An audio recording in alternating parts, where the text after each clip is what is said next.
सोचिए, हम सबने कभी न कभी किसी की मदद तो की ही है, कुछ दिया है, और जैसे ही हम ऐसा करते हैं, मन में एक बहुत छोटी सी, बहुत हल्की सी उम्मीद आ जाती है।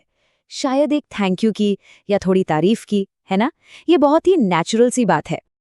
लेकिन क्या कभी ये सोचा है कि हमारा ये देना, ये मदद करना, कहीं स्वार्थ से तो नहीं जुड़ा?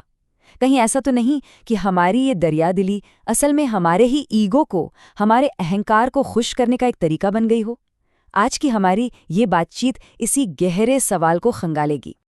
और कमाल की बात यह है कि इसका जवाब मिलता है महाभारत की एक बहुत ही खूबसूरत कहानी में। एक ऐसी कहानी जिसमें श्री कृष्ण, अर्जुन और कर्ण हैं। और इन्हीं के जरिए हमें पता चलता है कि देने का, दान का असली मतलब क्या होता है। तो चलिए इस कहानी में उतरते हैं। तो कहानी की शुरुआत होती है अर्जुन के एक सवाल से। एक दिन वो श्री कृष्ण के पास गए और पूछा कि भाई, सब कर्ण को ही सबसे बड़ा दानवीर क्यों कहते हैं?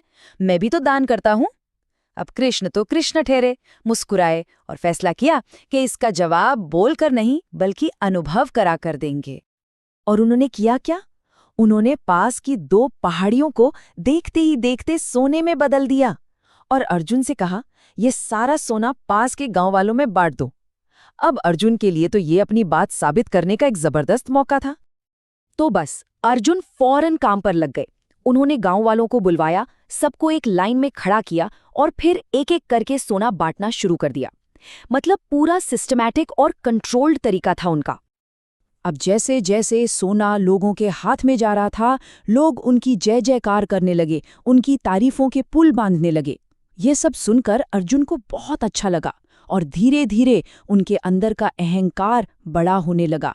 वो खुद को एक बहुत बड़े, एक महान दानी की तरह देखने लगे थे।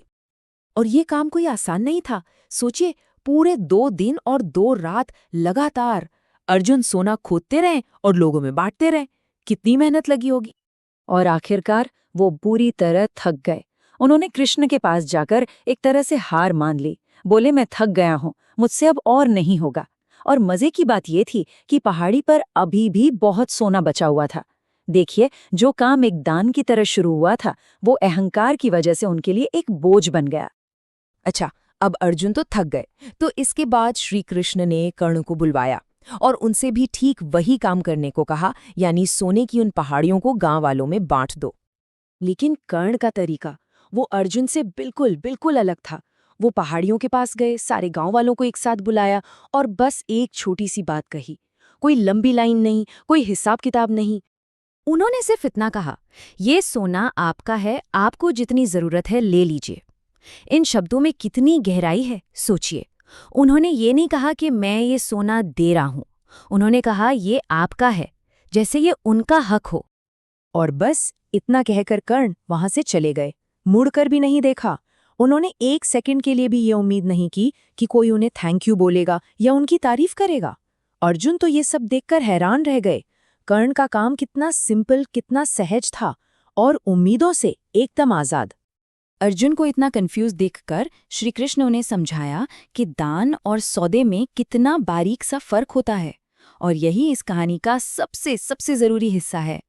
कृष्ण ने कहा, देखो अर्जुन, तुम ये तय कर रहे थे कि किसको कितना सोना मिलना चाहिए। तुम्हारे दिमाग में ये बात साफ थी कि तुम एक महान दाता हो और तुम मन ही मन तारीफ की उम्मीद कर रहे थे। इसीलिए ये काम तुम्हारे लिए बोझ बन गया।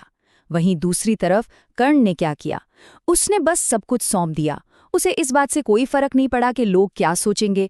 वो तो बस एक जरिया बना, मालिक नहीं।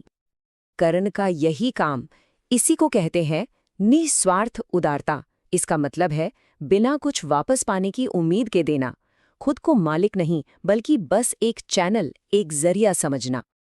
तो सबसे जरूरी बात यही है कि जैसे ही हमारे मन में तारीफ या धन्यवाद की इच्छा आती है, हमारा दान दान नहीं रहता। वो बस एक लेन देन, एक सौदा बनकर रह जाता है। उसकी सारी पवित्रता खत्म हो जाती है। तो ये कहानी सिर्फ एक कहानी नहीं है, ये हमें सोचने पर मजबूर करती है। ये हमें अपने ही कामों के पीछे छिपी नीयत को देखने के लिए कहती है। तो इस पूरी कहानी से 3 खास बातें निकल कर आती हैं।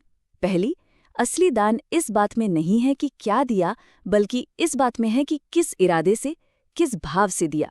दूसरी बात, जब भी दान अहंकार से जुड़ता है तो वो देने वाले के लिए ही एक बोझ बन जाता है। और तीसरी, जब हम बिना किसी स्वार्थ के देते हैं तो हम हर तरह की उम्मीदों से आज़ाद हो जाते हैं। एक सच्ची आज़ादी मिलती है। और आखिर में ये कहानी हम सबके लिए एक सवाल छोड़ जाती है। अगली बार जब भी हम किसी को कुछ दें तो एक पल रुककर खुद से पूछें, हम अर्जुन की तरह दे रहे हैं या कर्ण की तरह।